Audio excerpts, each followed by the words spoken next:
All right, call this meeting of the Lake Country Classical Academy to order at 6:02 p.m. In accordance with Wisconsin Open Meetings Law, the required public notice of this meeting ran in the Saturday, April 12th issue of the Waukesha Freeman, was posted on the LCCA website and at the front entry doors at both school campuses.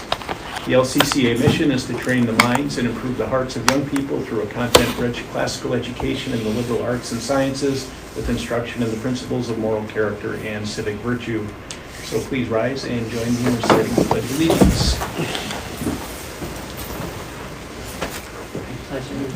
Pledge of Allegiance to the flag of the United States of America and to the republic for which it stands, one nation, under God, indivisible, with liberty and justice for all.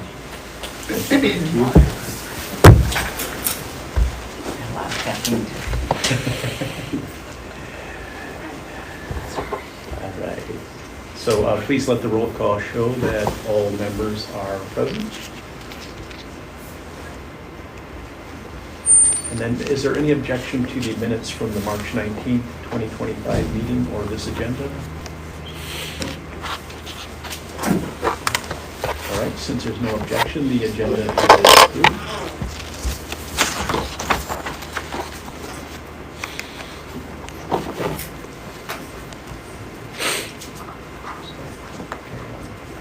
So I wanted to respond to the public comments from last week. Actually, there was only one, and I'm actually going to stand up and do it rather than hiding back in the corner here. So first I want to say that I like to write out my responses. They're not AI generated or given to me by anybody. I just like to be organized and with my responses. So last month we had one comment from Maureen, and I think it was more of a suggestion than a question. But I still thought it was, insightful and worthy of a response. So one of the things that Maureen did say was that parents are a problem. And first of all, I wanted to say amen to that. And parents are not the problem, but they are the reason that we exist as a school.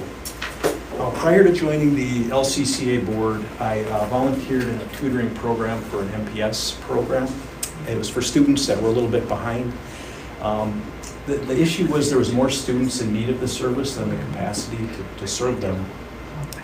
So the organization could only commit to helping those students with parents who recognized the program was a supplement rather than a substitute for parental involvement. So this is because they knew from experience that without parental support, these kids had little chance of succeeding. So at LCCA, we don't have that problem. In fact, we have just the opposite. We have just the idea that parents are willing to transport their kids to school every day is on the face evidence that they are really invested in their kids. So I know from looking in the mirror that sometimes as parents, it can be easy to become maybe even over-invested at times. Although my kids are now adults, I remember multiple passionate emails and phone calls and meetings with teachers and administrators that I initiated expressing my concerns just like many of you have. So I know these concerns are coming from a good place, and it's because we care so much that I consider the parent involvement to be a blessing and not a burden to the school. And I have no doubt the world would be a much better place if all parents prioritize their children the way we see at LCCA. Now, since I've been in the role of president the past 3 months, I've been able to talk with a decent number of parents, really accepted meetings with anybody who had asked. This really provided me with a simultaneous window into the thought processes of the board and the administration and the parents. And as a result, I became convinced that the root of most of the tensions, not all, but most, really came down to communication. So we're often looking at the same picture, but just looking at it through a different lens, which caused sometimes some misplaced judgment or concerns. Now, there was never a secret agenda or intention for the board to shut out the public as long as I've been involved here, which is a little over a year, but I totally get why from the outside some may have drawn that conclusion based on what they observed. So this is why the board has, as I talked about last week, committed to better transparency and communication in the future. We obviously aren't going to agree on everything, but when we don't, it won't be because we have different information that we're looking at. So we plan to have robust public discussion and look at both sides of issues before making decisions, which was exactly what Noreen had suggested. So there's one thing, I know there's not too many of us here, but I know some watch on video. So one thing I would like to ask of all of us, and that includes the board, the administration, and parents or just committed community members, is I'm just asking if we can commit to a reset here at this school. Just do the best we can to put any past tensions behind us, assume positive intent, try and see things from others' perspective, walk in each other's shoes.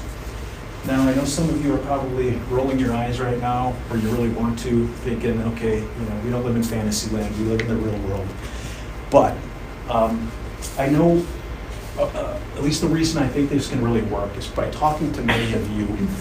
I know that the board and the administration and the parents all have a common objective, and that is for this school to succeed. We may have different reasons we want to succeed. Maybe it's to help the community, give back to the community because we have kids here. We want to have our kids, school for our kids to continue on through high school. Whatever our reason, we want it to succeed. And where there's a common objective, there is surely a path to get there. And if we do it together, our chances of finding that path are going to increase exponentially. So I wanted to share that with you. So end of sentence, sit back now.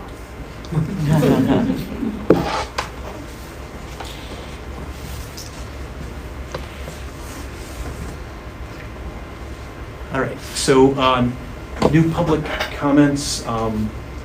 We only have one from Erica. So I will just say, we are limiting these to 3 minutes, just going to strictly enforce them because it becomes unfair if we have less and the next time people want more minutes because somebody had it previously. So I will be generous with the agenda interpretation, but I do want to enforce the 3 minutes. So Erica, go ahead. Would you like us to stand up at all or just? Whatever you want, whatever you prefer. Doesn't matter. So I'm Erica. I just wanted to take a second. I was actually going to email Randy directly, and I wanted to say, Randy, thank you for coming in the last meeting, and that was the first time in quite a while that I actually felt heard, and that means a lot. And like you just said, right now you want a reset, I'm given a reset. I'm more than happy to help the school in any way possible. I know that doesn't have to do with my public comment, but I just wanted to say thank you very much. I appreciate it. I appreciate you addressing us, and I appreciate working directly with you guys. The board delegation policy is what I wanted to talk about. I don't have too much to say, but I do know that some parents are extremely nervous about it. So if you could just take a minute to maybe do a layman's terms for parents, exactly what this means. I've overheard numerous parents say that they're nervous that it's going to be just one person in control of all the decisions for the school. And I think people are a little nervous that way. And then also just one quick little blurb. If you want community involvement for the one campus, I would love to meet with any of you. I have a very good option for us, and I don't know exactly how to do that as far as addressing the board. But I have met with some people, and I think that I have some good input for you guys just for that. So thank you. Excellent. Thank you, Erica. Thank you for your comments. And I never felt so popular as after I posted that agenda with the board delegation policy. So I will absolutely be explaining that Thank you. more. So thank you.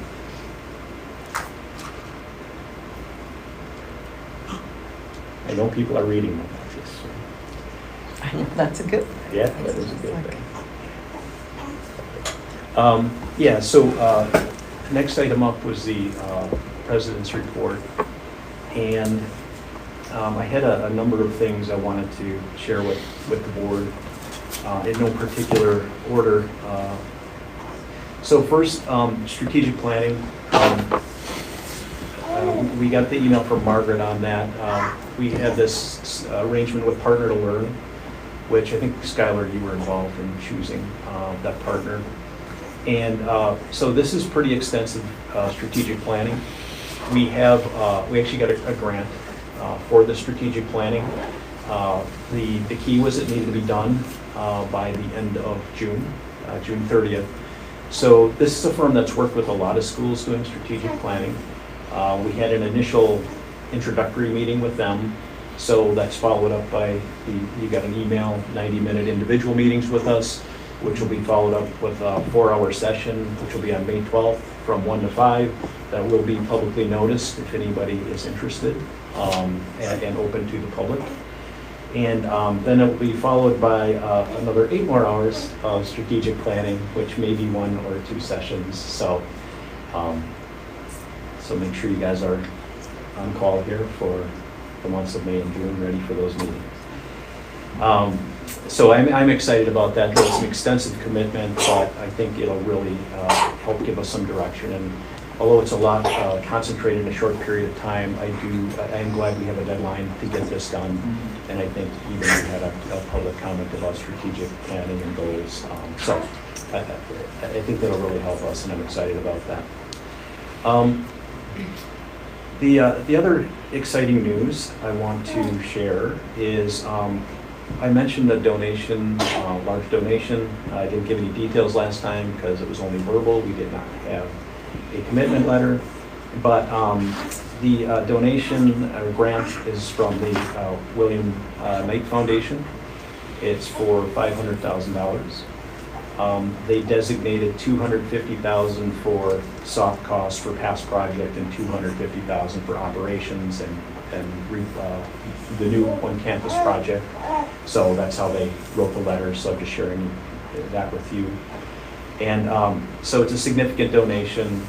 Very excited to have that. And I will say, I know I was there and John was there, but when that presentation was done, which Margaret did, she put together the presentation for it, and I thought it was so good afterwards. I thought like she had a job doing this at some point in the past, and asked her if she'd done this a lot before, and she told me that was the first time she'd ever done it. So I thought she did a masterful job, and I guess the result shows that I was right. So thank you, Margaret. Congratulations. And then last thing I wanted to mention was the Hillsdale Teacher Support Team was in to evaluate the school teachers. So I sat in on the report with Margaret. Margaret got a more detailed version. I got a summary version. And it was a really good report. Just hit on a couple of the highlights. They thought as far as a school, for where we're at compared to other schools they've seen, they thought we were ahead of what they've seen from other schools. So that's good news. It's something certainly encouraging what we want to hear. They did emphasize that we should continue to focus on this one campus model. I know we are focused on it and have made it an agenda item, but they just think that is really important to try and work towards that. So I think just confirmation of what we already knew, but they agree with us. And then Can they find us a site? write us a check. That'd be perfect. Yeah. How bad do you want it? Right? I wish. And then the other thing they suggested was just freeing up as much of the school leaders' time, Margaret in this case, to observe, and coach other teachers. And I know it's caught up in a lot of administration as a school leader, and we tried like with One Campus to take some of that off Margaret's plate. And I've tried with some other things to try and relieve some of the burden from Margaret, but that was a suggestion that we should just continue to focus on that, see where we can help Margaret out, take something off her plate in order to allow her to be more involved in that. So. And then that's all I had on the president's report.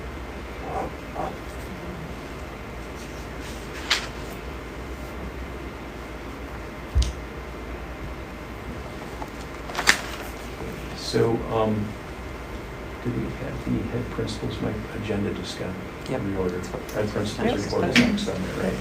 Okay. It actually has One Campus report listed next. Number 6 that has head principal. I have One Campus. I have One Campus. Online version is different than the print The online version is different from the print. Well, they're both, Tricky. you have 10 total agenda items? version. Yes. Okay, do. then I think 10. they're just, I would appreciate if I could Order. go first because our interim director of advancement is joining via Teams tonight. He's under the weather and doesn't want to bring his sickness here. Bless you. He's doing Too late. his best. Yeah. Great, their allergies. Thanks, man. He's doing his best to get on by 6:30, so if it's okay that we Yeah, let's do that, Margaret. adjust in order to accommodate that, I Yeah. think that would be great. He's texting. Yeah. He's getting on as soon as he can, jumping on soon, he said. So if you don't mind, I'll go ahead with my report and then Yeah, we'll please go ahead. Okay. All right, so the report for the past month. I have a couple of positive highlights to share. The third-party family satisfaction survey has been out to families since March 31st and is closing down tomorrow. So results will be synthesized by the consultant working with us and we'll get those to you. I believe the goal is the June board meeting to present the results of the responses from families. I'm also really excited to share that LCCA has determined we are able to offer an international trip to high school students next year's spring break. We announced that in the past month and also held the parent information session last night. I did not take attendance or a count, but my feel is 20-ish interested students right now, and I think we have plenty of time to encourage participation and enthusiasm, but we're definitely going to both Italy and Greece with high school students Awesome. next spring break. The other exciting news that I'm very proud to share is that our senior class is currently in the work of defending their theses. We're about halfway, so 4 students an afternoon stand up and they have a 10-minute time frame to explain and defend their thesis project. They are then open to questions from the panel of advisees, which is faculty of the high school. And then they are also open to questions from anyone else participating, so their fellow classmates, and there have been parents in attendance as well. And it just, I know I speak for Dr. Wozniak and myself about the level of pride that we both have in what our seniors have accomplished, and just their poise and their confidence to articulate what their ideas are, in having read the book and written a paper on it, but also they have articulated the meaning of the project itself and their own growth of character in working through what was an incredible project for them. And I'm excited to share they're also attending the gala next week, as many of them as can, and we will have one senior representative kind of sharing a summation of the whole thesis project to the group in attendance at the Liberty Gala next week. But we're very proud and excited. There's lots of things coming for the seniors in the next month before graduation, and we're really enjoying the last weeks we have with them. Randy already mentioned the strategic planning kickoff, some special events. We had art gallery. I want to publicly thank Mr. Brannigan for attending, representing the board. It was lovely to have him share in that night with the community. We have forward testing happening right now. We've got pre-ACT, secure testing, and then on the forefront of a lot of minds is the Liberty Gala. We have about 80 baskets this year that are up for auction in the silent auction. We're incorporating what we're calling teacher treats this year. Our teachers have volunteered experiences that they're offering over the summer months, like hiking with a teacher. There's a tea party at in a teacher's backyard. There's what are you offering? I'm never going to say it right. 3-hour session of Dungeons and Dragons. Dungeons and Dragons with Dr. Wozniak. So there's pizza with some of the high school teachers, a pizza night with the high school teachers. So there's lots of really cool things that the teachers have volunteered to offer as experiences that are outside of school with the kids. And I'm really thankful and grateful to the teachers that they're giving their time above and beyond once again, and offering this opportunity as fundraising through the gala. So that's exciting. Moving on, I have just some typical monthly updates. I'm projecting excellent faculty and staff retention for the 25-26 school year. We are in the hiring season and are in process with a few candidates right now that look really promising. All of our open positions will be posted, either are posted or are soon to be posted on our website and WeCan and Indeed. So we are in the throes of preparing for next year while also intently focused on finishing this year well. Fire drills have been had. We have had 0 issues in the discipline realm this past month. And then Randy already spoke of the visit report. So I will keep moving here. I'm just going Can to I ask you double a check. quick question? Yes. Make On sure I the don't teacher miss- retention, are we gonna hit our 95% goal on That is the hope. I can't say with certainty yet. Okay. I'm projecting Okay, a excellent shot, is that a retention shot? numbers. Okay. Yeah, yeah. All right. So, I do want to move on and speak to enrollment, just to give you a little bit of an update. The total number of applications that we've received for the 25-26 school year is 191 as of April 11th. And the total number of accepted seats as of that date was 97. And then our current wait list as of April 11th, it was at 59. And if you're doing the math, it seems that there are 35 seats that are missing in those calculations. And the note below explains that 35 offered seats were either declined or rescinded without response. So that's where the numbers all correlate together. Margaret, are the accepted seats there in grades above kindergarten, are those to backfill openings, or there are some classes that aren't currently full? What does that look like? There are classes that are not currently full, yes. But, so kindergarten are all brand new, obviously, but then the rest would be backfill. But we did open another section of 5th grade, so it's not just backfill, it's a couple brand new just to balance the seats across the 3 different sections.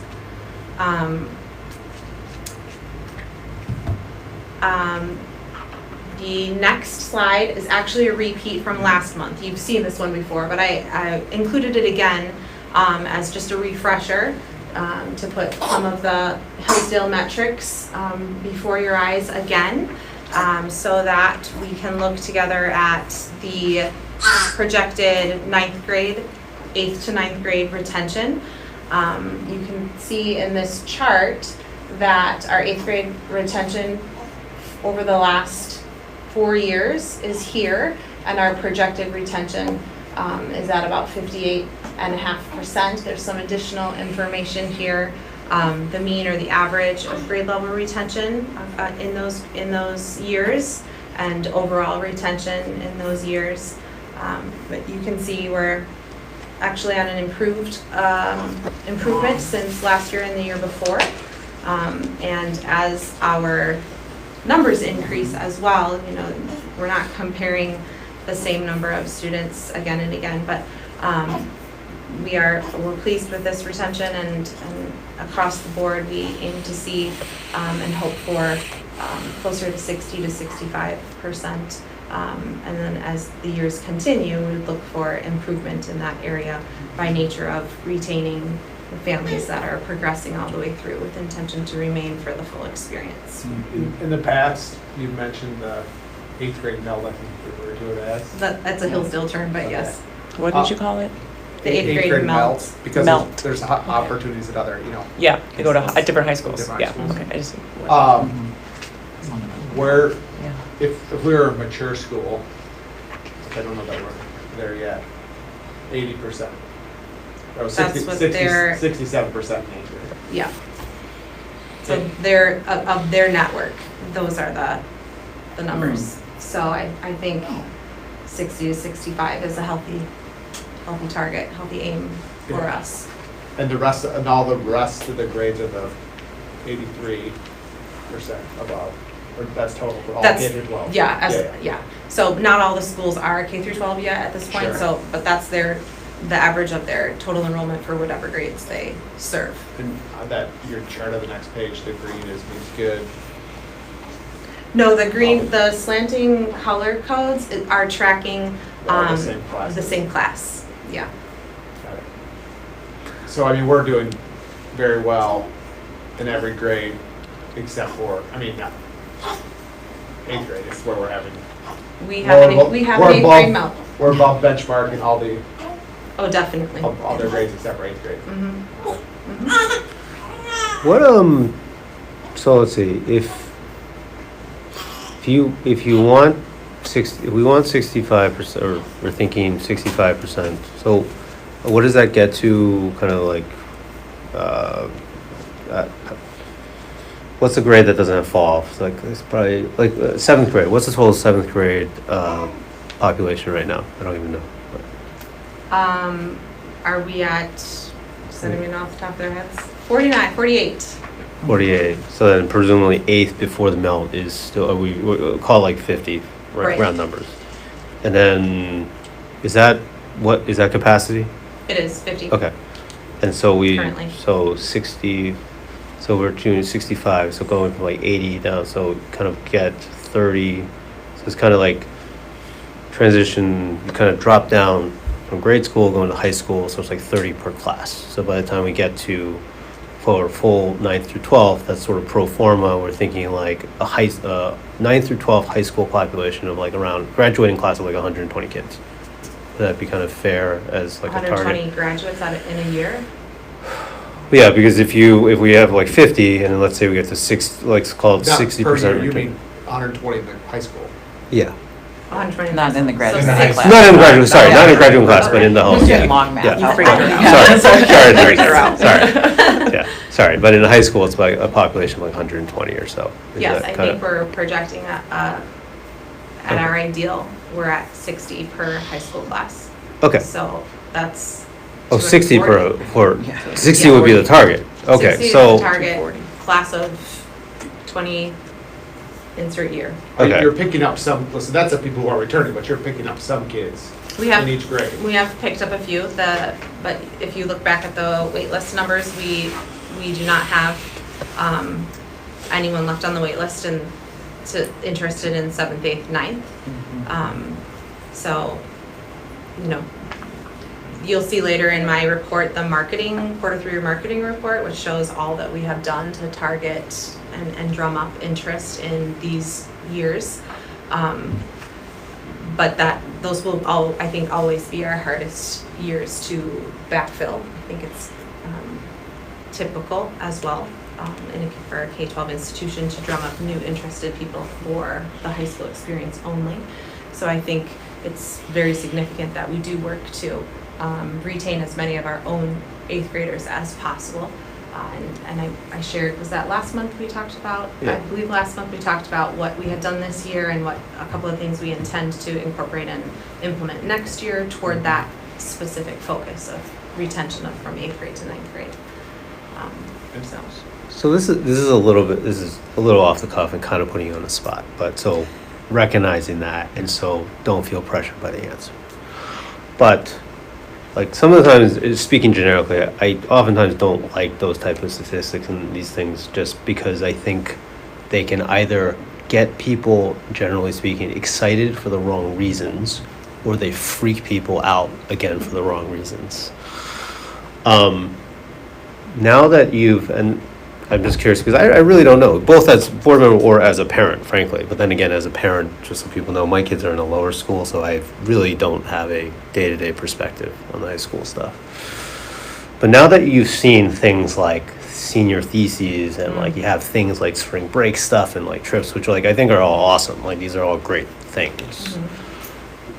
What do you want the high school to be? Like in your imagination, like what should it be? Like what size should it be? Like I know we had some projections of 240 and I know, but those are numbers and those are come up for some reason or another. We've gone through a lot of evolution, 4 years and whatever it is. Like I would love to just hear like, what do you think the high school should be? In your experience, in your vision. I mean, you live this day to day. I mean, Yeah. you've gone through some recent like really cool things like, Yeah.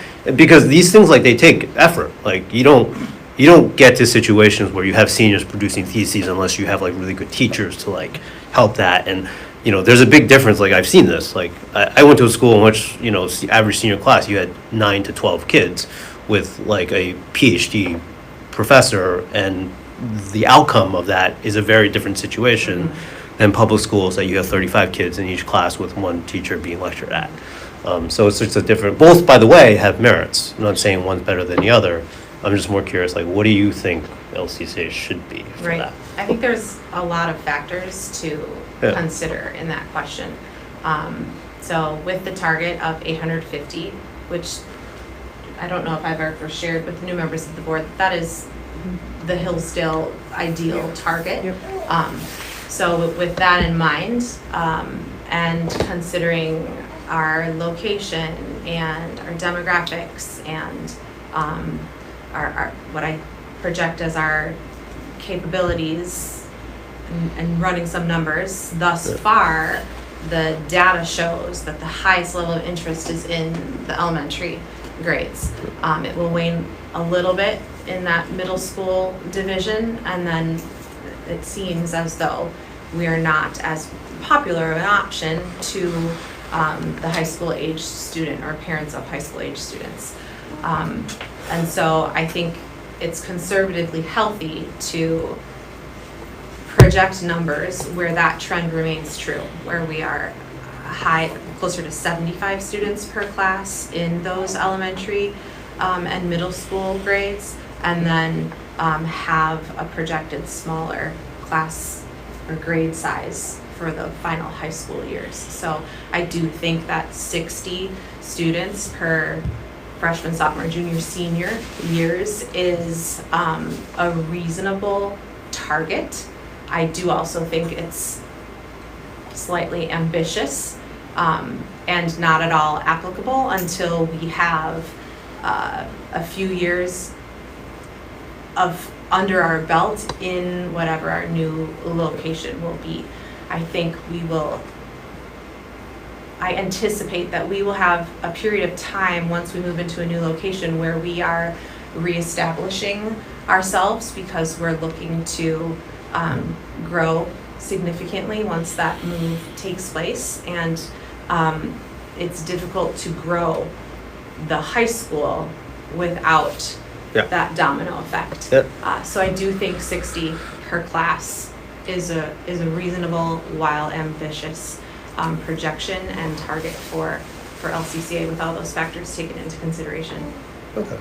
But so, like a takeaway could come from that, it's like the 850 target that's been around, where that's actually a Hillsdale kind of, in their estimation, you know, their curriculum, their experience, diversity of schools all over the place, their estimation, like a Hillsdale program school is kind of in the ideal. Yes. Which we strive to because we are following Hillsdale, but it's their estimation that their program should be in the 850 range. It is. That's And where that's then coming from. There are, they then say, but you know your area, you Right. know your community well and best. So, for example, I believe it's Atlanta Classical is much bigger than 850. The Las Vegas school is much bigger. It's closer to 1,100, I think.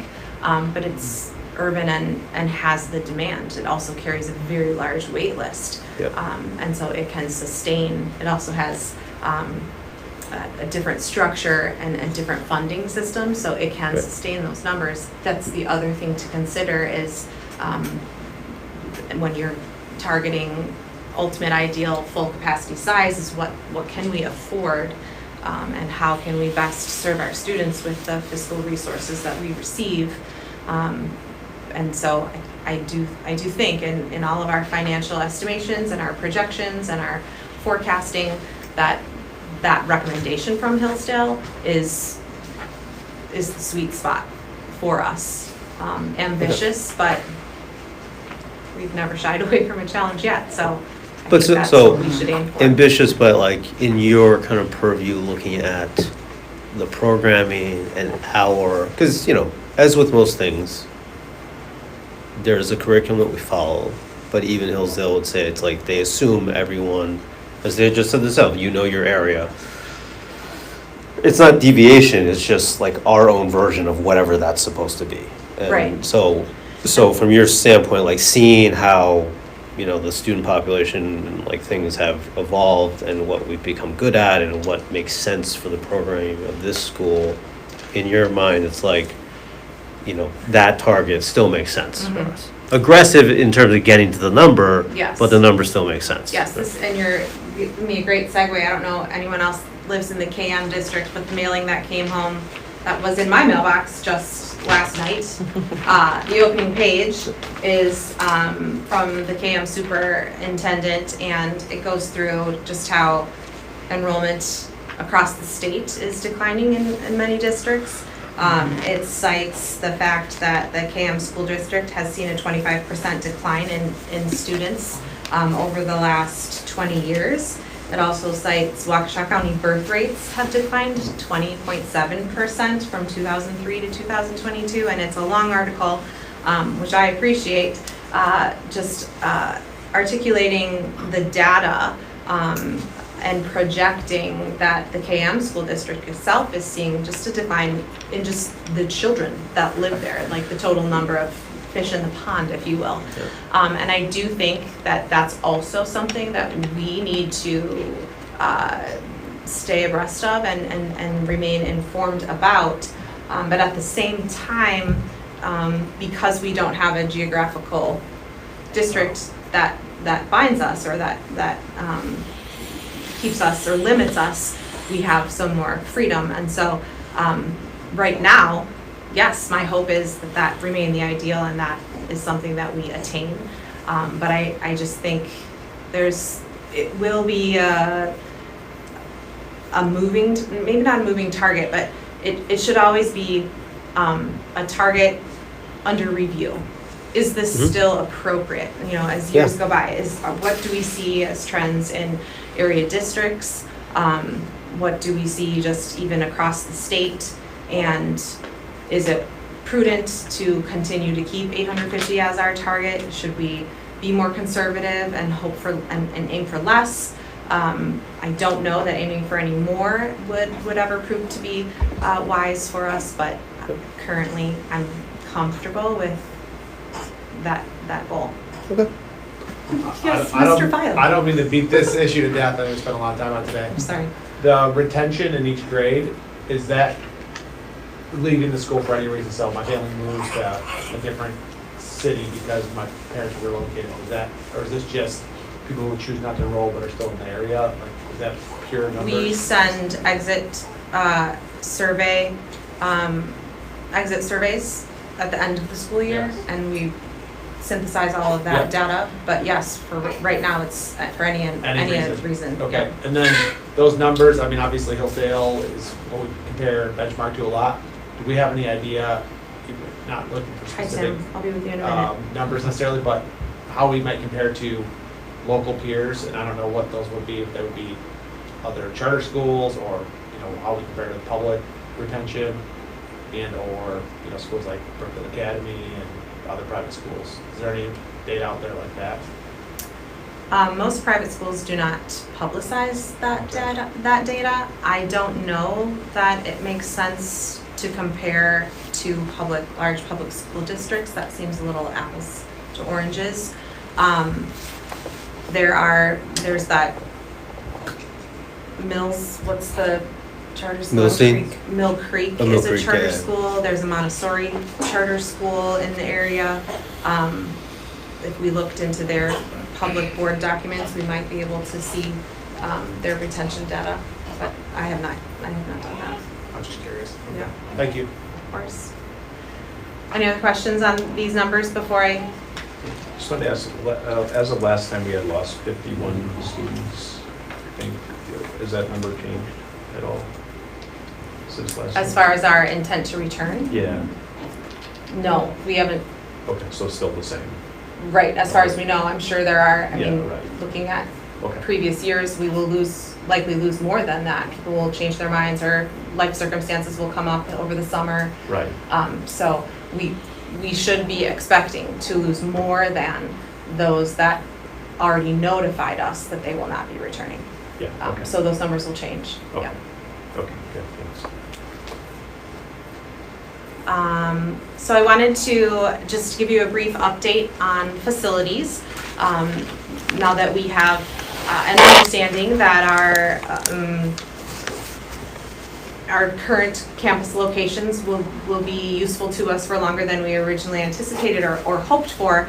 I've been in the process of having conversations with landlords and confirming and negotiating lease extensions, and I'm happy to report that we have secured Bridge Church through the end of the 28-29 school year.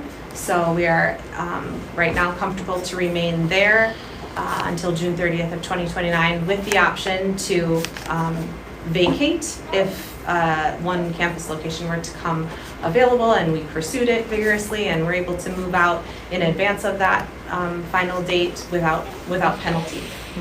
So that's very advantageous and really, really great for us. We're in conversation with East Campus landlords and owners and are working to align our lease to match up with the one that we've confirmed with Bridge Church at West.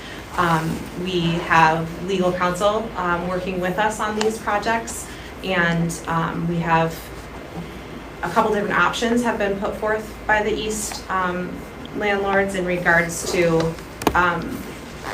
the percentage of increased rate year over year opposed to the percentage of ownership over maintenance. This building is in less positive shape than Bridge.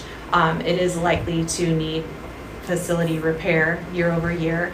And so we're talking about who will bear the burden and the cost of those repairs. What's the magnitude of number that's being discussed? Of percentage of? For like tenant lease, like how much dollars or percentage of cost? It's either in one option, it's like a 2 or 3% increase in rent year over year, as opposed to a 7 to 8% increase in rent year over year, and then the opposite of the oversight of facility maintenance. Without looking at it, I don't have it pulled up. No, that's fine, just Yeah. relative, yeah. The owners of this It's not 20. campus would also entertain an offer to purchase. So I bring that to the board if that's something it is something you should know. It is not anything that I recommend at this time. I don't believe that this campus, this location, could serve us as a one campus option. So I am pursuing just extending the lease at this point to align with the time frame that we've secured for the West Campus. We also lease the modular units in the backyard, and we are in conversation with Mobile Modular as well. We have 2 different leases on those units because we installed them at 2 different times. So we're working to do the best we can to coordinate the timing of all of these things. Also with the understanding that should opportunity present itself, we would like to be able to move quickly without much penalty. Our legal counsel is fantastic. It's Rebecca, who was here when we did the open records meeting. She's really working hard on our behalf, and I'm having lots of conversations and I'm proposing different ideas and things. So I hope to continue to keep you up to date on my progress. But for the next 2 years, we're good to go, and then at West we have a couple more than that. So I will continue to update you as I finalize those things. Lastly is the financials. However, is it appropriate for me to turn over at this point to Tim Ditloff? He's on the call, and I know he's under the weather, so I'd like to give him an opportunity, and then I can come back to financials. Is that acceptable to you all? Yeah. Okay. Let me just I hope so. get going here. Hi, Tim. Hey there, how are you? Good. How are you? Great. Good. I have my volume. I'm turning my volume all the way up. I'll flip the screen for a moment so you can see the board. This is Tim Ditloff. He is LCCA's interim director of advancement. He's also seeking donors, helping us with the gala, really networking on behalf of LCCA, and also has agreed to facilitate and roll out a capital campaign. So he's here this evening to share with you the beginnings of his plans for that, and to just keep you all informed of his progress and projections for the capital campaign. So I'm going to let you take it from there, Tim. Thanks, Margaret. Well, good evening, everyone. I apologize for not being there in person. with Easter fast upon us, I didn't want to get you all sick with whatever I have right now, so I just got back from the doctor's, and here I am with you. I thoroughly enjoyed working with a number of you on the phone over the past few weeks to kind of get a feeling of where you're at as a board and what you feel the vision and of course you're launching into the strategic plan, but really get a feel of where you're at as far as the needs of LCCA. And I think there's a compelling story out there that LCCA truly does need one campus to really continue to make its mark in the Lake Country area and greater into South Wisconsin. So that being the case, I looked at what do we need to do as far as a timeline, and also what we need to do as a case statement of support, because if you've been around capital campaigns long enough, you know that everything rises and falls on the strength of a case statement of support. So I think what I'll do, with your permission, is to share that case, a rough draft of a case statement, and just kind of get your feedback on it. So let's. Is there a way to put it? Can I get this one up there? Just Yeah, just unplug and plug a it. Word document.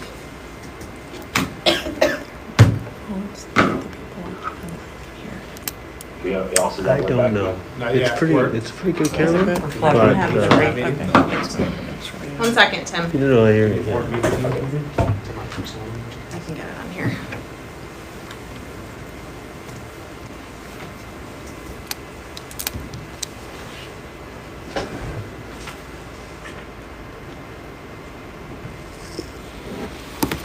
I'm gonna drop off for a second and come back, Tim, okay? Okay. I'm already on another device.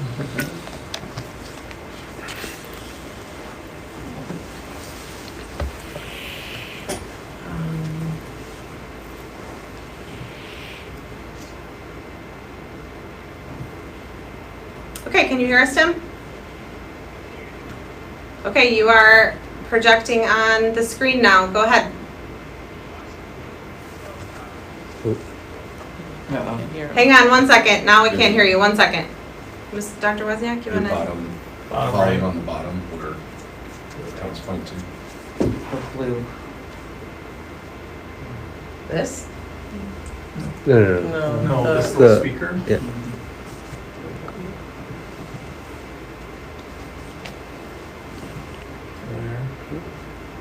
Yeah, it's up. Oh, yeah.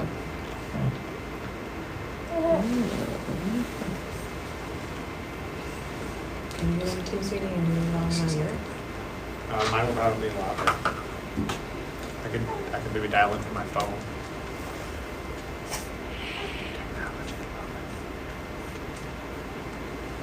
Try it now.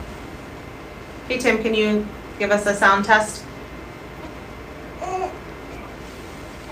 Not quite. One second. Okay, no. Let's try again. Testing, testing. That's Much better. better. Is that okay with everybody? It's as big as it's Okay. gonna get. All right, we're good. Go ahead.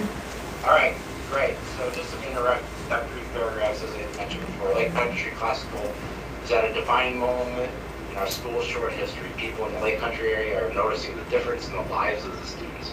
Few schools have had such rapid growth and success, and now we can do more with consolidated buildings, We can elevate what it means to train the minds and improve the hearts of young people through a content-rich classical education.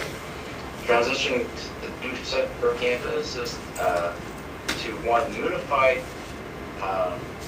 purpose-driven campus is not merely a structural decision, it's a visionary leap towards a deeper community, stronger educational continuity, and greater stewardship of our resources. This is a time that calls for both partners who believe in transforming lives through classical education. Anything there that rubs anyone wrong. I know it's tough to work on a document via committee. I'm not asking that, but just kind of get the overall reaction. Does that make sense so far? Yeah. There's some consensus of yes.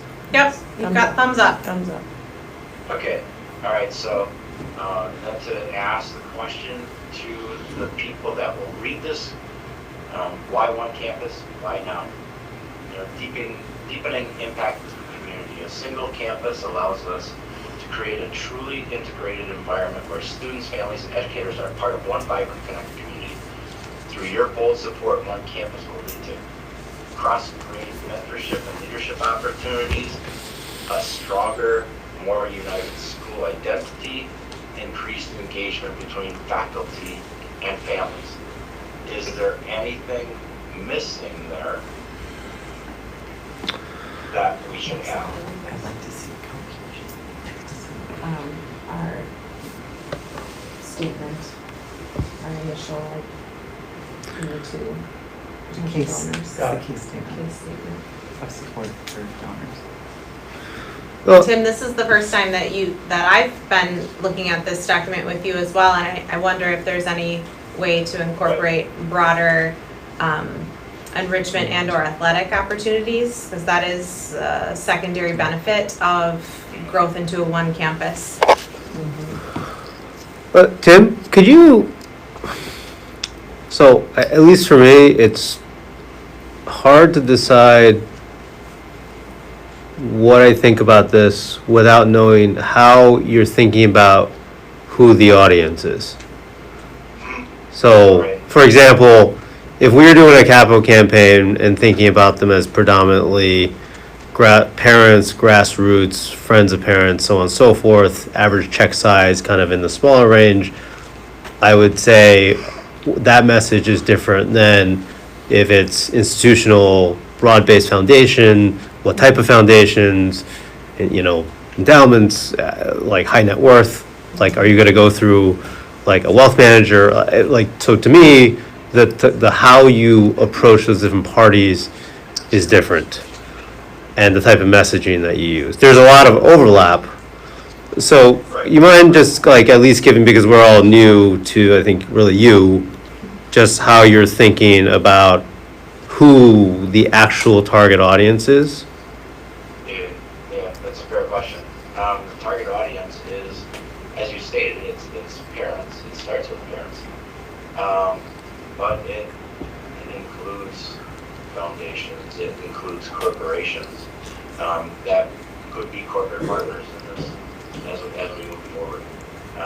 Because corporate partners in the area are going to benefit from LCCA students once they graduate.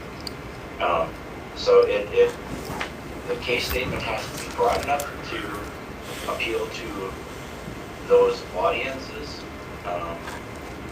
yet talk about why this building is going to make a difference beyond, well, we'll have a nice space that where everyone's under one roof, and we'll be better stewards of our resources because we're not going to have two campuses.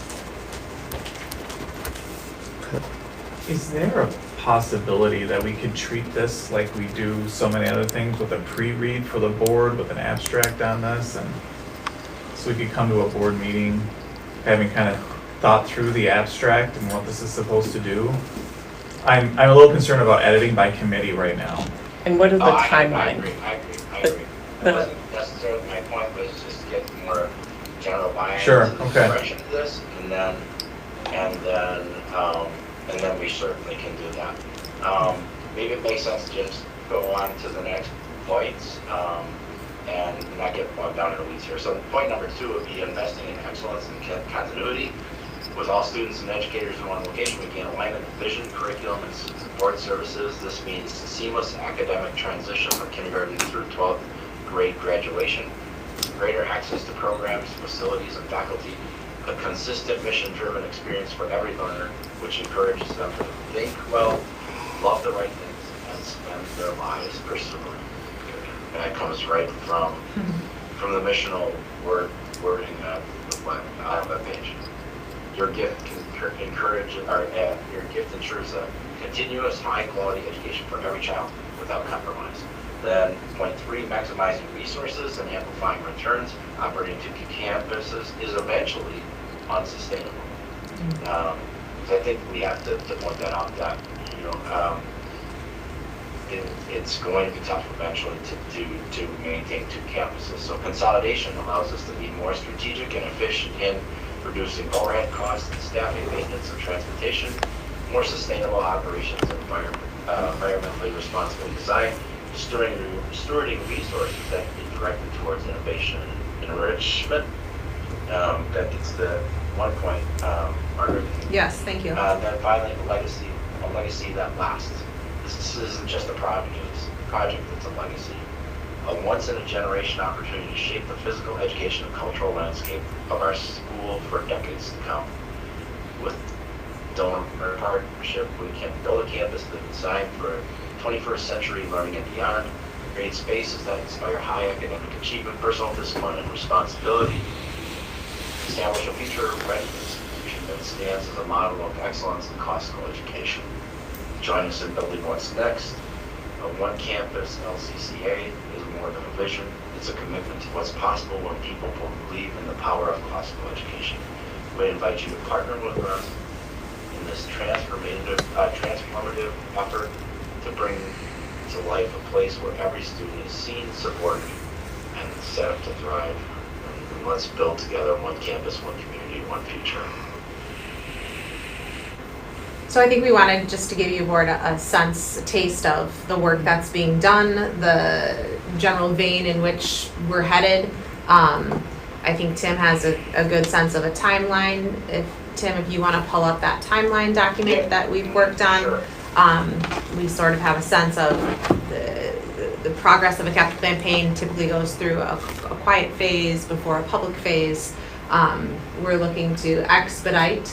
So here you can see now the different phases. He's speaking to each of you individually, making sure we have alignment in views and attitudes. He's working on getting the case story developed and refined. And we're looking then to potentially fill some key roles with volunteers as we proceed into a quiet phase from the close of the gala through the end of July. I'm speaking for you, Tim. You can cut me off and take it from here if you want. That's all right. And then we'll go public kind of at the end of July, moving through the end of the year, the end of December. And then really assess as we're going, of course, right? We need to always keep a sense of our success and our progress, and look to then maintain donors through 26, 27, and develop the remainder of the capital campaign from there. Tim, I think, do you want to speak to the idea of our target overall goal related to the estimated project of close to 15 million? Yep, exactly. Yeah, thanks. And thanks for jumping in. It saved my throat from, or my voice from going out completely. But as we've talked, Waukesha State Bank has said, hey, I think you guys can afford a $15 million loan. I think from my experience in doing loans for other organizations when I was with Lutheran Church Extension Fund and spending 12 years doing that, I always looked as a lender that an organization, whether it was a school, church, or other type of nonprofit, should come up with a third down in the form of a down payment through a capital campaign. That would give us a goal of $5 million with this campaign. Is that going to be a stretch? Yes, it's going to be a stretch. And that's why phase 6 is assessment of additional campaign needs. Mm-hmm. If we don't raise the $5 million, maybe we need to put a second campaign, in essence, back to back to this one, to ensure that we do hit that $5 million mark. But that's why, to the earlier question about who's the audience, it has to be truly be everyone in the Lake Country area that has some skin in the game of the success of the organization. That's parents, that's corporate citizens, and that's foundations. Very good. Thank you so much, Tim. Board, do you have any questions on this broad topic? Seems like a great start. If we could send that to us, we could just take a closer look. That would be great. Okay. Did you hear that, Tim? They're just hoping to get a copy of the document so they can Yes. have a chance to review it and process what we've discussed tonight. Like what the goal is. Yeah, if you want to put a little intro together about kind of the audience and the purpose and the overall objective and aim, that would be great. Give them some context through which to read and process. I'll send that to you tomorrow. Excellent. And I will forward it to you all as soon as I can. Anything else for Tim? Okay, Great. thanks so I would much. just add- Oh, go I ahead. would just add, Margaret, what we talked about yesterday, and those key roles that I've spelled out in phase 3, that's going to take involvement of everyone to suggest worthwhile people to put in those slots. You know the people that are involved in the school much better than I. So someone that has some good PR skills and knows some potential heavy hitters for the major gifts campaign for a chairperson, and someone that has some corporate connections for running that corporate gifts program. All right, we'll put our feelers out. Yep, put the thinking caps on. Excellent. Okay, All right, thank you so much. Hope you feel better. thanks, Archie. All right, thanks. Bye-bye.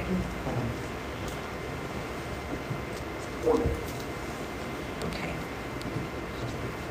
All right, thank you for letting me digress. I'll just wrap up, if I may, with the financials. The income statement that you received and have reviewed in advance just shows that our revenue this last month included some waiver grant claims that we've received, some earnings on investments. We've received ticket sales, proceeds for the ticket sales for the gala, and we've also taken in some special education revenues. And the expenditures that have been the typical purchase services, monthly payments to facility vendors, third-party employment agencies, some IT purchases, which will eventually be reimbursed by that waiver grant. Looking at the bank reconciliation report, the March bank statement for the checking account is being reconciled to the ending balance of $463,359 and some change. The money market account reconciles to the ending balance of $1,778,926 and some change. We have a Waukesha State Bank CD at $100,000, and Edward Jones is being reconciled to the ending balance of $788,669 and some change. We have total cash on hand currently of a little over 3.4 million. Which equates to 164 days on cash on hand. Last year, at this time, our cash on hand was closer to 2.6, a little over 2.6 million. Looking at the budget versus actual, I just like to keep reminding you that our salaries versus actual is at 63% of the budgeted amount.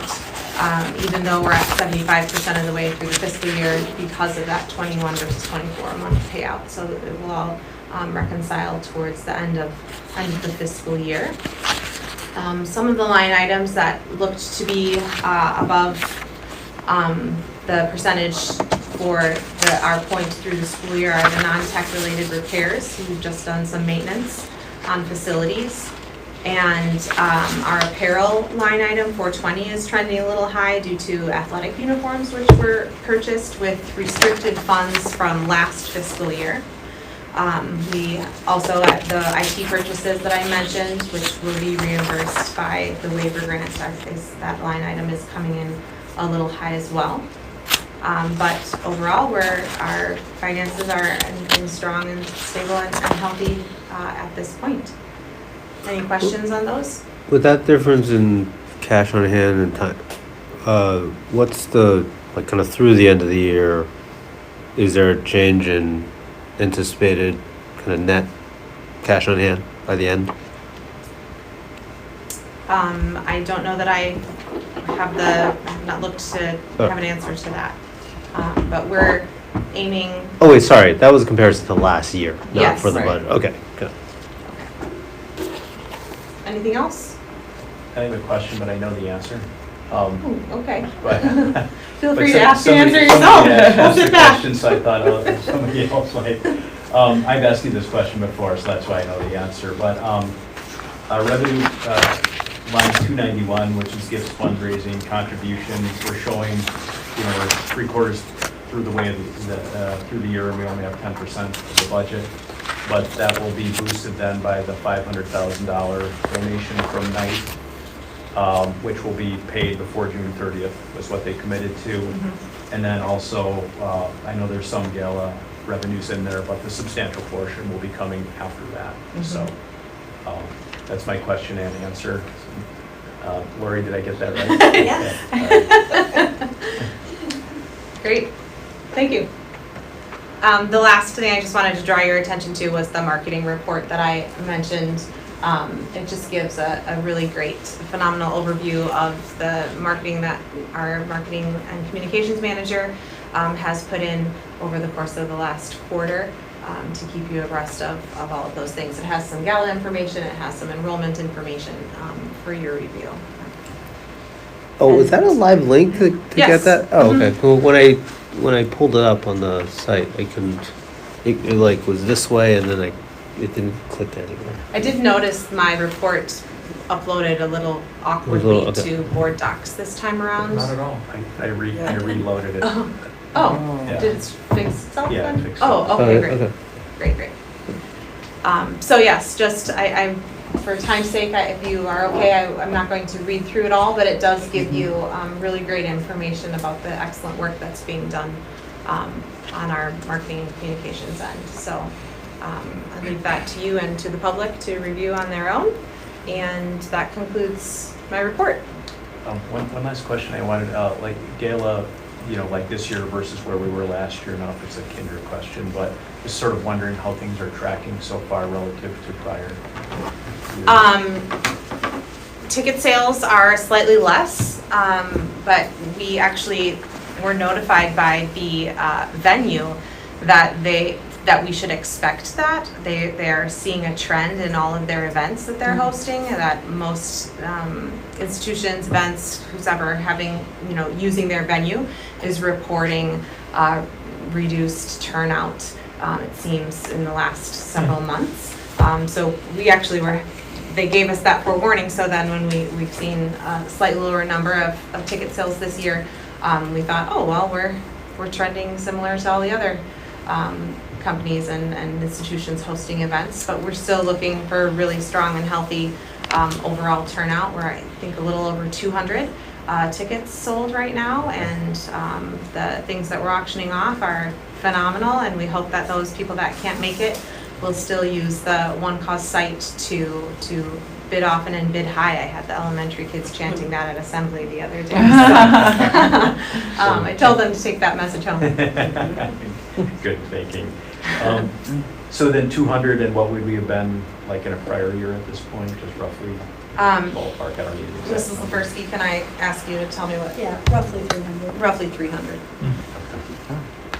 Okay. I know, like, because just through my job, I get to look at like sentiment reports, and you can just see those things plummeting, and I've talked to a number of small businesses that things have just dried up for them as well, so I'm not surprised to hear that numbers in general are down. Yeah, and there might just be maybe a little more uncertainty with current events in being able to participate. Yeah. Question about one of the things that you talked about at the beginning with the presentation of thesis, DSI, DC. When, as it relates to graduating seniors, when might we expect information related to college choice? Yeah, and great question. that type of thing? National College Acceptance Day is May 1st, and so all the seniors will need to make their final decisions at that time, and then we will hope to be able to share out with the community the accomplishments and the choices of our graduating class.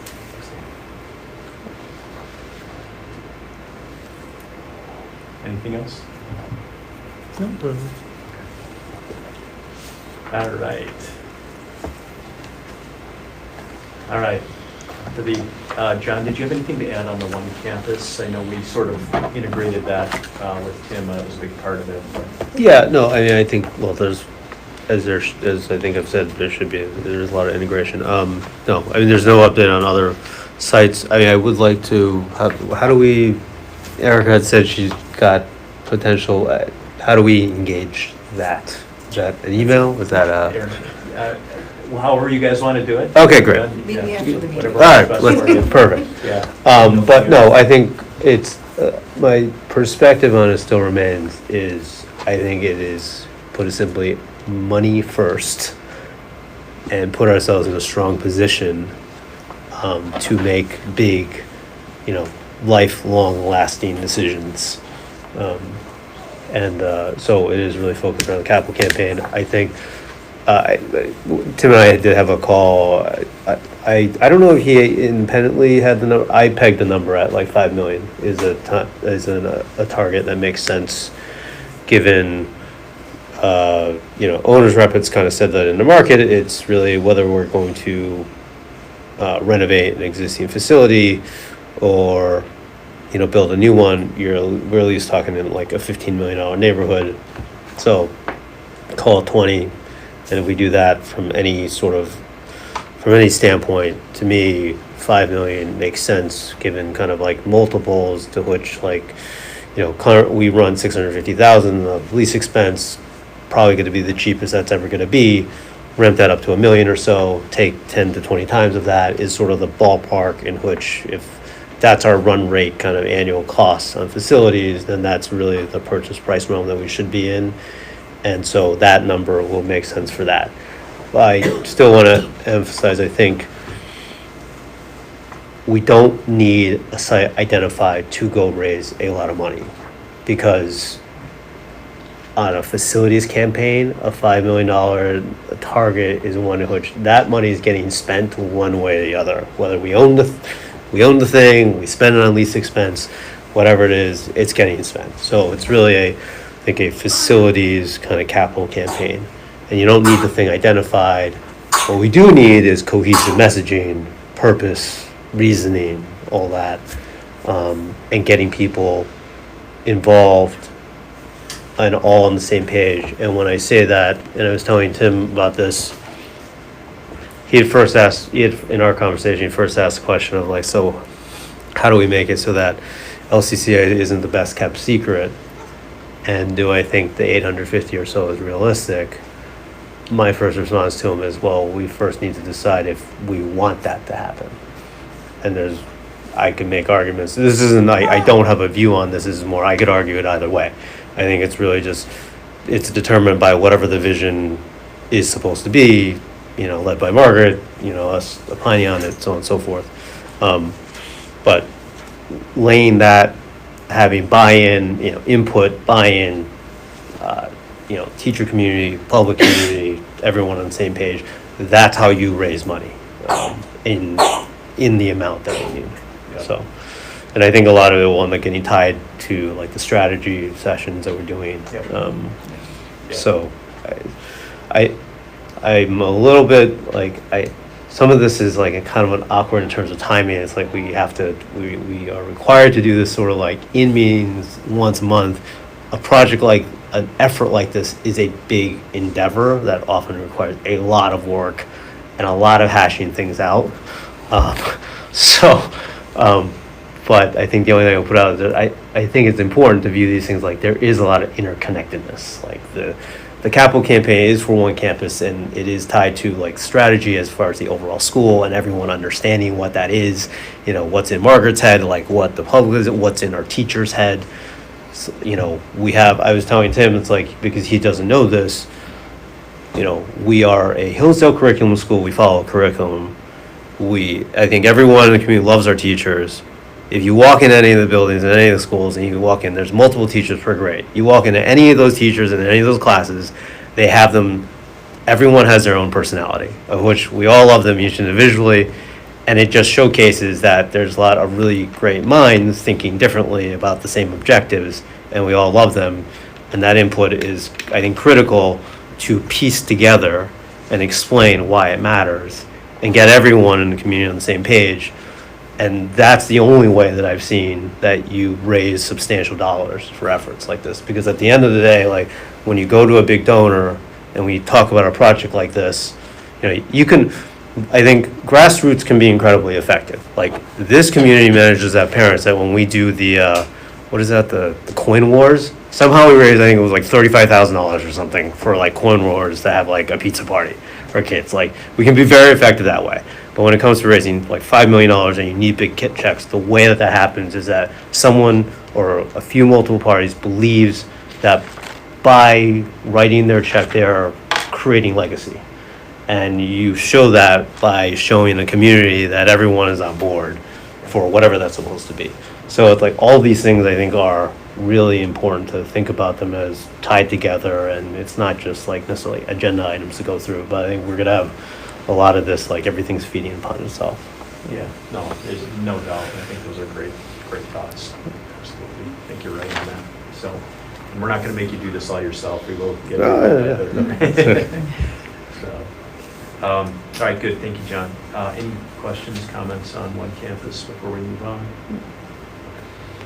All right, so the much anticipated board delegation. I want to try and explain this again, and originally I had the board delegation policy out, and I thought this is one Tom had presented in his last meeting as president, and then put it on hold because I felt like we needed to just kind of see the bigger picture.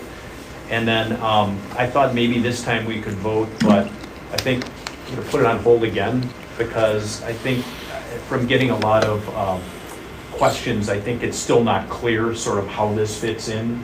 And then I also got a comment by email from one of the community members that just said, maybe you could just clean up the wording on this thing a little bit. And I think that's right, because it was sort of an amalgamation of other Hillsdale schools and sort of a little academic feel and a little bit of legal feel and put together. And I thought maybe just cleaning it up and making the wording a little bit clearer would be good too. And then also, since the delegation policy doesn't mean much without the other pieces completely in place, I thought there's really no hurry on it. So if it takes another month or two and helps people see the bigger picture, I thought we could go through it and make sure conceptually we're on board. We could, rewrite it again and then present it and then actually vote on it. But I just thought, since there wasn't a hurry and there was a lot of confusion on it, I thought that it would be a good approach. So the thing I want to make clear here is, so I think the way people read this was the board is abdicating all responsibility for the school, and they're just going to kick back and let the administration make every decision. And that wasn't the intention. And I showed this last time, and this was really, there's multiple pieces to this governance model, and this was all based on that Carver model. So the thing I want to make clear is, and this is, learning through Hillsdale, it's common when a school starts, you have this operating board. You're kind of doing everything. You're making your board decisions, and you're painting the hallway, doing the books and everything else. So as the school matured, the idea was to transition from a operating board to a governing board, and that's, Tom had talked about that a lot over the past year. So the idea, part of the issue with that is when you make that switch, sort of the lines between where operating ends and governing begins are fuzzy.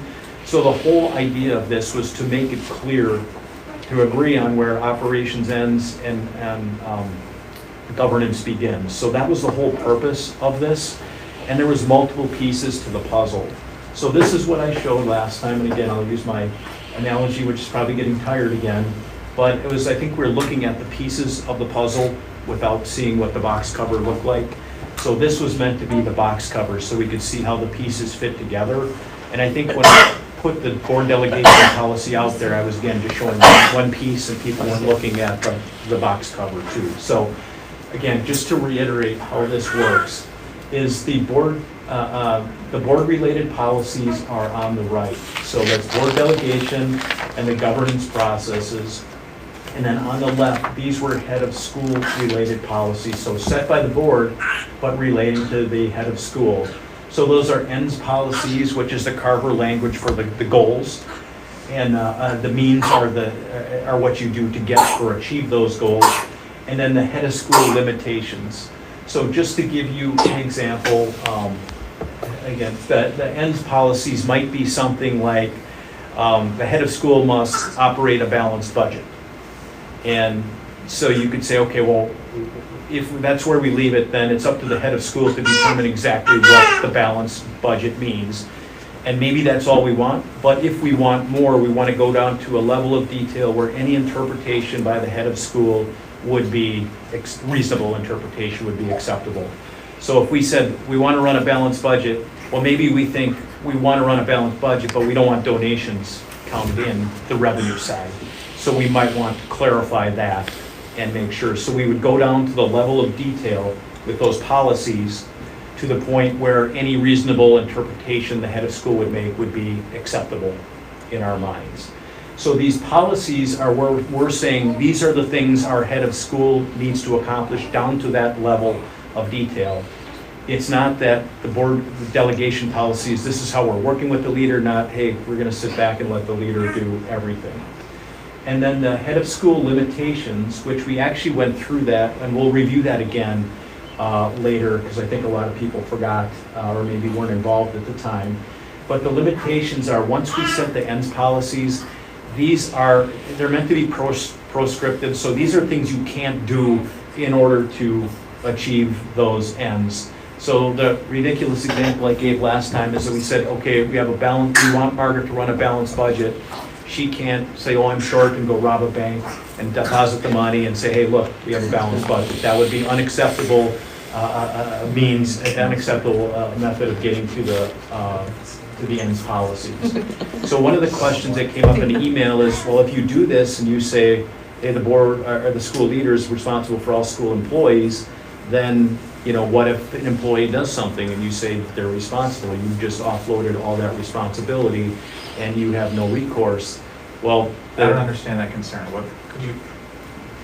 The concern is, you said the school leader can do whatever, and we'll go over that here in a second. So the school leader can do what, is in charge of any employee, and it's hands off for the board for talking to any employee. So what if that employee is doing something inappropriate? And we're saying as a board, we're just offloading that on the school leader. Mm-hmm. And then, so we're ultimately responsible, but we're not taking any responsibility through our delegation policy. Okay. So the idea would be then which the person who sent the email didn't have this information, but that's addressed in the limitations that Margaret can't break the law or allow for the breaking of the law in order to achieve the ends. So it all fits together. And that's why I think it's important to see all the pieces and how it works, and then it'll all make more sense. So I wanted to go over that board delegation and then just talk through it at a high level and make sure it's capturing the things that we want to capture. We don't have to go through every and wordsmith it, but just capturing what we want to capture. Skylar? Randy, just for the benefit of people who may not be familiar with the Carver governance model here, and maybe others who are on boards, whether they're public or private, this type of governance model typically used for public institutions, schools. I think, are we in uncharted territory? No, it's used for all different types of models. He has different variations.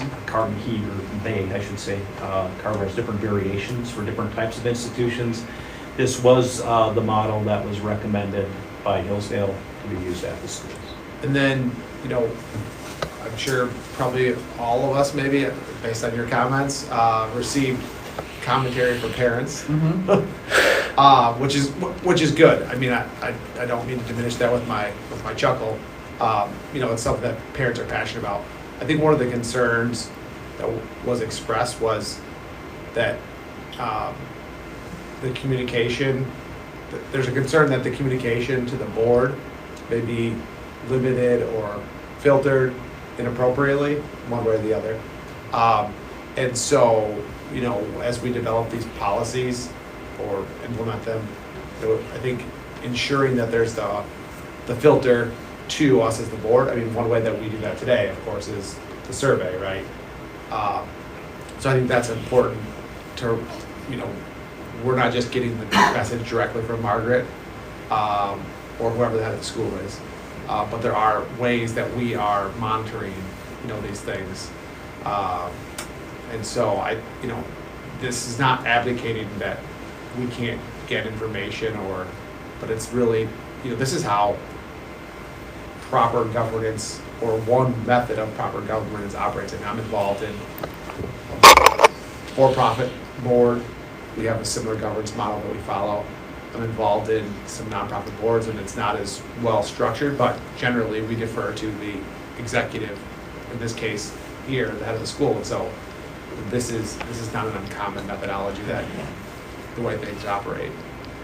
Yeah, just to add on to that, when I was reading through this, it's very common on the boards I sit on in the private sector and public sector and nonprofits. And it's meant to bring clarity to the roles and also not have little gray in the areas as much as possible. And it also, I think, brings more efficiencies. It puts, you know, a lot of responsibility, but also a lot of, you know, a lot of the arrows and the sticks at one person. And so, but that's the conduit for us to reach to the rest of the organization. And so this was not an unusual, what I read here was nothing concerning overall or unusual. It's how many boards operate. And this is just a commentary because I think my intention with my questions and comments, I know a lot of the answers, but I want the broader community to understand, you know, where we're coming from on some of these things. You know, we're a not mature organization yet. And so as we're developing, you know, we're putting in place these policies, but we're, as a board and as an executive team, we're not going to be able to do all the things that we would like to do yet. But as we evolve over time, this framework gives us the opportunity to enhance and help set strategic direction for the organization and develop that. But we can't, as a mature organization or as becoming a mature organization, we can't say, from a board standpoint, you know, if there's a concern that comes up that's valid, we can't just say, yes, we have to do this now. I mean, there's a process for implementing that. And that's what this sets out. That's how we transition, you know, from the operating board to more governing board, so. Yeah, no, thank you both for your comments and. Well, although I just want to say, like, counterpoints though, in publicly traded companies, rarely you're going to find some board that does a Carver model. And there's reasons for that, not just having to do with making money. And a lot of it has to do with the ability to proactively interject on your management team. Agility. And because, look, there's no management team of a company that ever went into restructuring that ever said beforehand that they thought they were really in trouble. Like, it just doesn't happen. Like, and, you know, and to a certain degree, like, you want them to want to be pushing forward all the time and thinking, but that's just kind of, so Carver doesn't end up making itself into the way of that. But I'm, just to be clear, I'm not against the idea of Carver model. Like, there's many, especially educational institutions, use the Carver model, but it's very well known that also many education institutions start with Carver and then decide it wasn't a good idea for them. So I think there are a lot of things to kind of consider, which we will. I think, you know, and thank you for the book to read through it. Like, I think your comment about postponing also makes sense from a standpoint. I think it's helpful for us newbies that we're going to the Hillsdale board orientation stuff, which will be helpful, I think, from the standpoint of really understanding where Hillsdale is coming from, because we are following them, and, you know, things like the 850 target. Like, I didn't know that was actually a Hillsdale mandate thing. Like, I think those are important contexts, Because just speaking personally, like I have a hard time like thinking about making decisions in this area of things without kind of knowing what we're saying is the North Star that we're looking towards. And I think the theory of Carver model for governance and governance versus operating, transition to them and all that sort of stuff, I think from what I've gathered and looked at things, it's only really successful if you have the ends policy part is really clear and everyone is on the same page.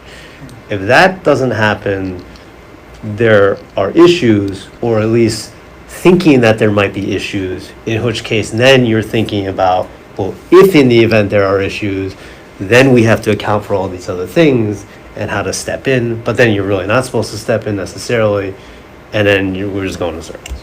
So just No, I think that's right, and I think even Carver itself, like whatever we come up with, if we're just waiting for perfection, we're never gonna get anything done. Right. So we can change these things, we can revise them, we can vote on them, but Policies, right, we we're gotta, not, we gotta, yeah, we're not chiseled in stone. yes, like- not the Ten Commandments. Yeah. Exactly. Um, So, yeah, so absolutely, we can just continue to improve it, or if we determine it doesn't work, or there's a better model, we can go to that. Well, and I'd like to just add one thing there, John, too. My understanding as the newbie too is that this is also sent from Hillsdale, the needing to be in the governance model structure. So whatever, The endorsed, approved by Hillsdale. it's a requirement. Yeah. Am I correct on that? I don't think, We are not required. I don't think it's a requirement. Strongly encouraged? It's Yes. encouraged. Voluntold? I mean, whatever words we use, I mean, this But is. they won't force, were you gonna say something? No, go ahead. They're not pushing anything on the board. They'll give you a recommendation. It's up to you, really, to use what you want. So I wouldn't even say they strongly encourage it. They just said this is sort of our recommended approach. So I think we do have the flexibility if we choose to do something else. Well, I agree with it, and I think it's a Good. good first step. And I Good. think this will help with the reset that we're all doing, so Yeah. have a change in model too. We'll get it figured out. Skylar, you No, I was just gonna repeat what you had said, or state what you had said about it being suggested, but they don't. I think most schools probably do use it based on the peer groups that I met with at the training last year, but it's ultimately our authority to determine how we want to proceed. We're not under any dictate by Hillsdale. It makes it easier to, like, if we have questions or want consulting, they're very familiar with it, so we have the resources there to help us too. So where are we landing here? We're gonna read through this between now and the next meeting and We'll read through it tonight. do a vote? What I want to do is just hit on the different pieces of it. And the reason at first I thought, okay, well, we have to do, like John said, the ends policies, we have to do that before we do the rest. But I thought if we at least sort of agreed on what this should look like, the delegation, then it's easier to write the ends policies if you know what we're delegating. So that's what I wanted to just kind of hit the highlights. And also, just for those many who took the time to read it, that maybe aren't here watching the video, I want to make sure they sort of understand the thought process. So the first, without going through all the detail, the unity of control is the first section. And then, the idea here is essentially saying that decisions of the individual board members, officers, committees are not binding on the head principal, except in rare instances when the board has authorized that authority. And in case board members or committees requesting information without board authorization, the head principal can refuse such requests. So the whole purpose of that is to avoid conflicting instructions. Like if I'm asking Margaret or telling Margaret, I think you should do something, and George is telling her something else. And also from having any one person have undue influence, so we're deciding as a board. So this idea wasn't that, the principal can just say, forget it, I'm not gonna do what you say. It's that we are giving consistent instructions, and it is a group decision rather than between individuals. So that was the whole purpose of that unity of control. And I think some people read it as, head principal can refuse, and I think they read that and just thought, well, then the principal can just, or they're not gonna do it, and there's no recourse. So that wasn't the intention with that one. So everybody okay with that? Just Mhm. conceptually, at least I can clean up the wording. And this is in alignment with precedents that the board president is the interface with the principal. Right, because of open records. But there aren't, so there's 7 board members, we don't have 7 board members managing the head principal. It's representing the board, the head of the board, right? Yeah, and I should maybe add that in there. Here, Yeah. Yeah. just a second. Yeah.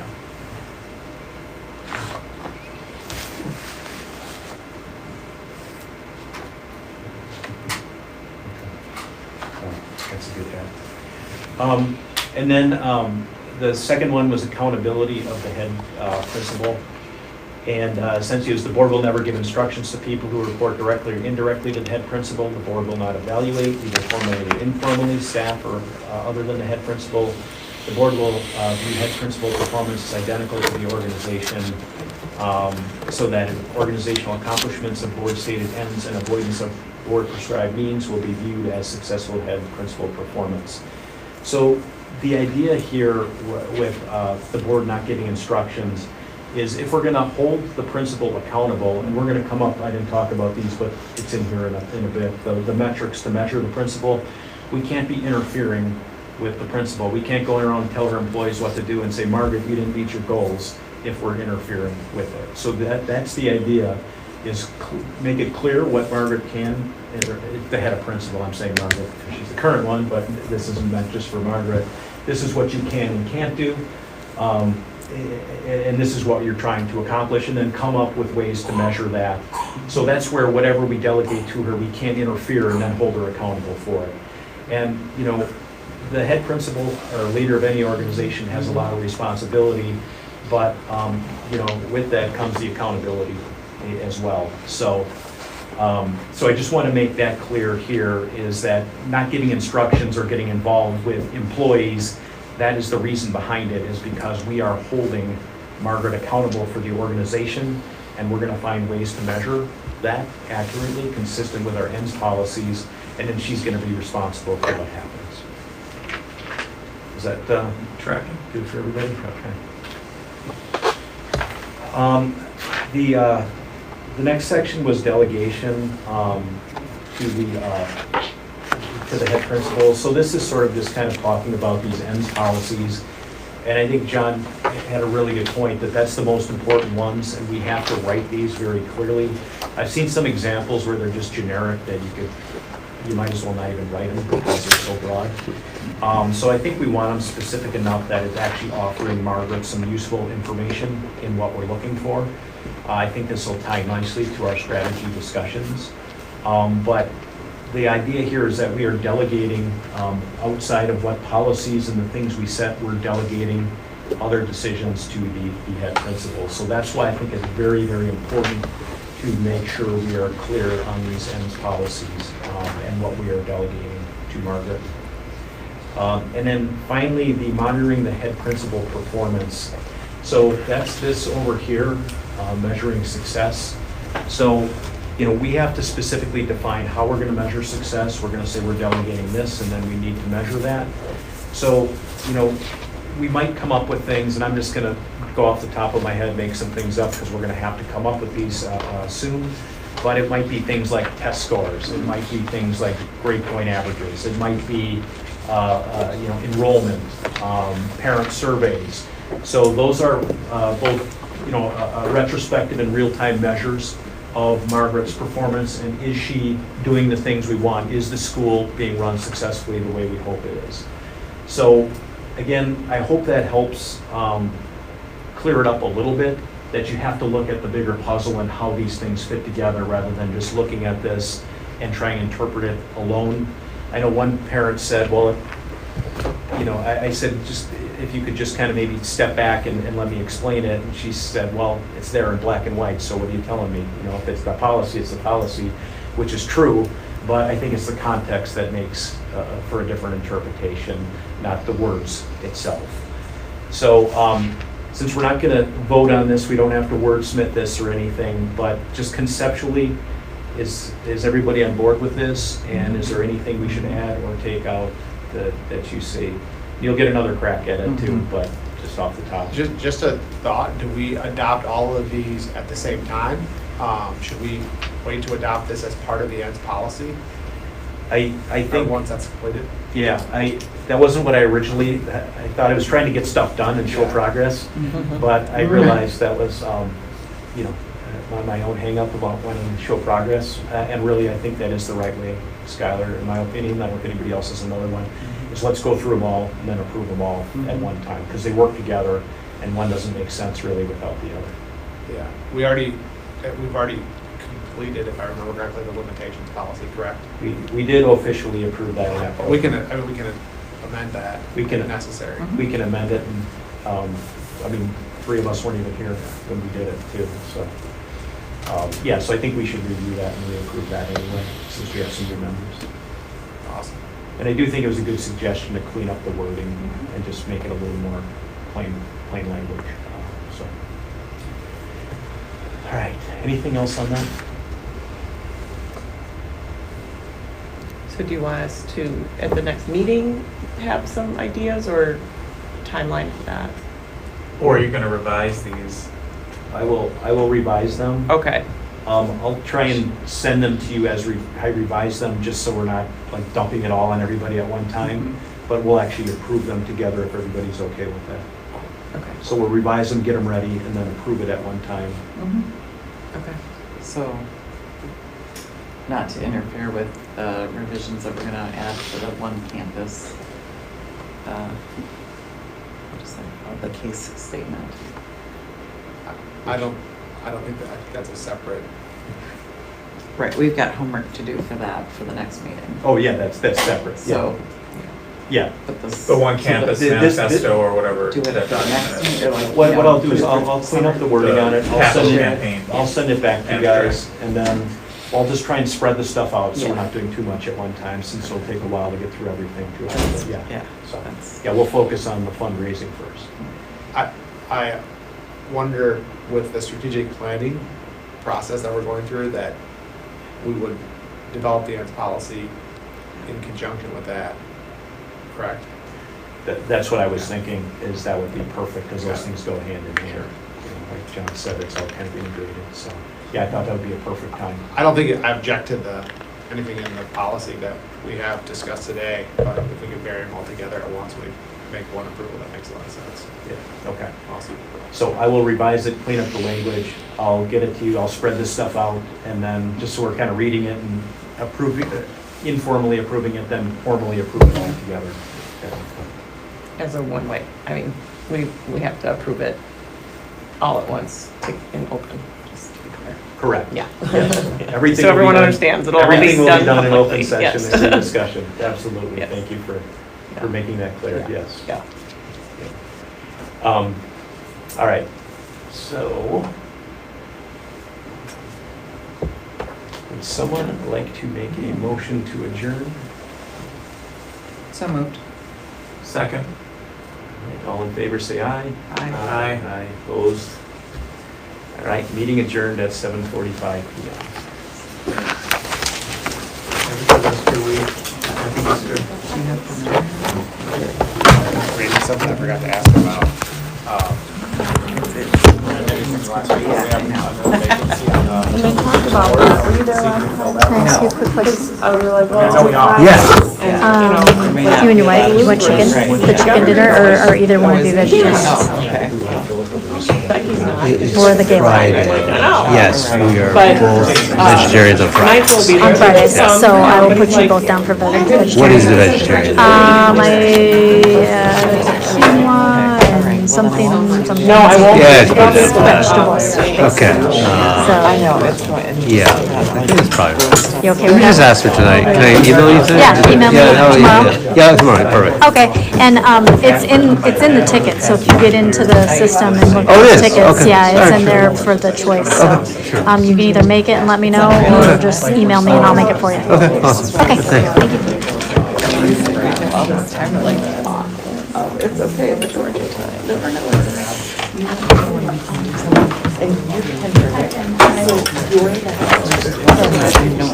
So I didn't even see it till today. Is that what you?